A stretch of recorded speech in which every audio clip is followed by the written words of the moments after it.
Cordialement vôtre, je suis Priscilla Desjardins de la Forêt et vous êtes sur Belle en Bulle, une chaîne dédiée au manga de façon toute personnelle. Aujourd'hui, je vous fais une initiation au voyage dans l'espace et dans le temps. Plongez avec moi dans le Japon de l'ère Meiji à la fin du 19e siècle pour le rocambolesque périple d'une aventurière anglaise qui a réellement existé, j'ai nommé Isabella Bird.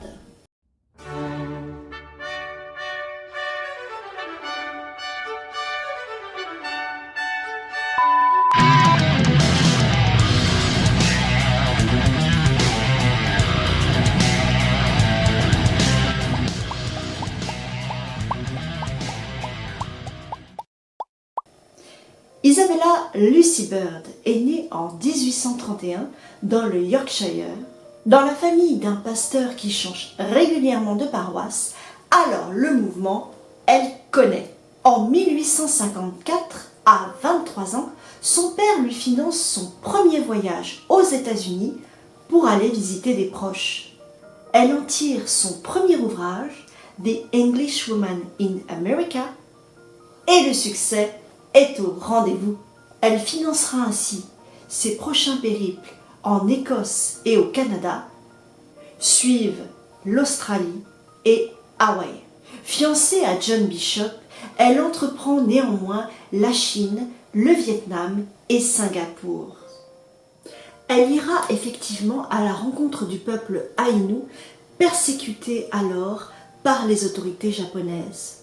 Ses aventures ne s'arrêtent pas là. Corée, Inde, Maroc, Asie mineure. Ce n'est que la mort qui l'empêchera de sillonner les coins les plus reculés de la planète à 63 ans. À l'instar de Alexandra David-Néel ou Jeanne Barrett, elle prouvera qu'avec de la volonté et de l'intrépidité, rien n'est impossible à une femme. Et ses écrits, en plus d'avoir fasciné des millions de lecteurs, laisse une trace inestimable dans l'histoire.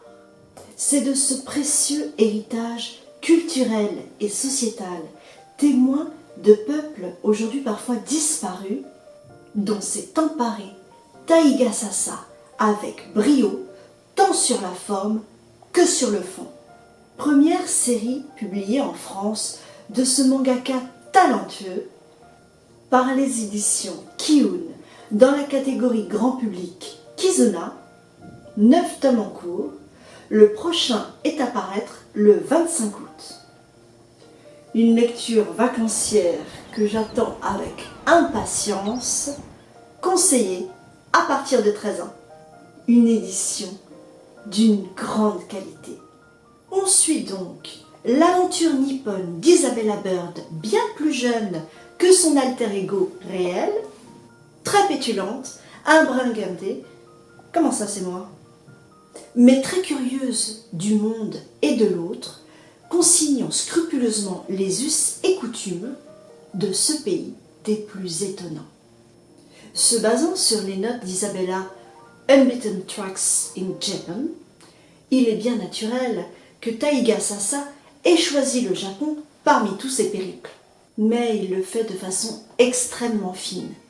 Il semble prendre de la distance par rapport à son pays et semble découvrir par les yeux d'Isabella les mœurs de ses ancêtres, et c'est de cela qu'il s'agit.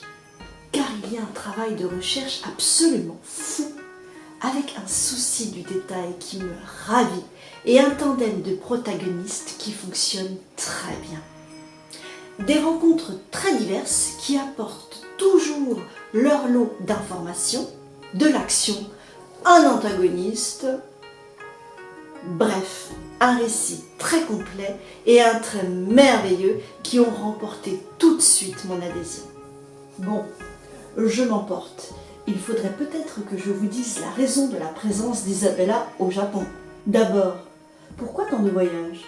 Ce sont des douleurs dorsales chroniques suite à une opération qui ont poussé Isabella à changer de crèmerie. Et oh, comme c'est surprenant, Elle ne semble plus vraiment souffrir, ou du moins pendant un moment, quand elle prend la poudre d'escampette. Parce que pour crapahuter, elle crapahute, hein, à dos de chameau, de cheval, même d'homme, et en pousse-pousse. Rien ne l'effraie. Dans mon introduction, je disais qu'elle allait à la rencontre du peuple Ainu, tout au nord, à côté d'Hokkaido, et pas en bateau, par les petites routes, par étapes, avec tous les dangers et complications que ça comporte. Et en partant de Yokohama au sud, l'art de se compliquer la tâche, mais sinon, il n'y aurait pas d'aventure. D'abord, un étranger, un gaijin, a fortiori une femme, ne circule pas librement dans ce Japon encore très fermé sur lui-même. Il lui faut le laissez-passer national. Facilité du scénario, le consul britannique lui fournira et restera un personnage familier de loin en loin avec son épouse Fanny. Ensuite, la langue. Il lui faut un interprète garde du corps et les premiers candidats n'ont pas le sérieux qu'elle espère. Mais par la grâce divine apparaît Tsukurishi Ito, aussi impassible et secret qu'Isabella est exubérante et énergique. Un duo qui fonctionne très bien et qui ajoute une touche d'humour en les rendant très attachants.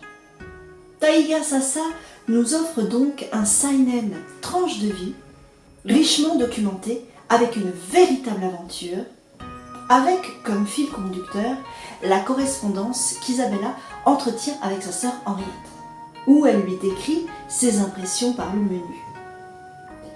Avec des scènes savoureuses de décalage culturel entre la pudique éducation victorienne et la proximité japonaise de ce temps, on analysera un surprenant revirement de situation à notre époque contemporaine.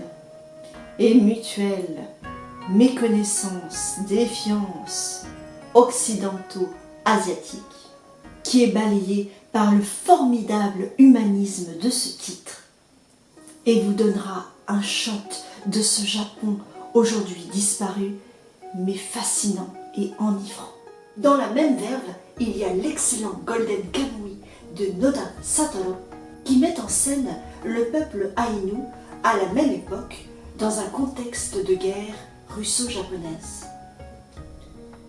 Et mon cher Bride Stories de Kaoru Mori, dont j'ai parlé avec passion dans une précédente vidéo, et qui est tout aussi magnifique qu'Isabella Bird. J'espère vous avoir donné l'envie de faire une immersion dans ce Japon suranné et attachant. N'hésitez pas à me retrouver sur les réseaux sociaux et à me donner vos retours en commentaire. Et vos likes pour un coup de pouce salutaire pour la chaîne, c'est le cas de le dire. Merci à tous mes abonnés de leur confiance et de leur soutien. Vous êtes déjà une centaine, ça fait tellement chaud au cœur. Je vous dis à très bientôt. Cordialement, Paul.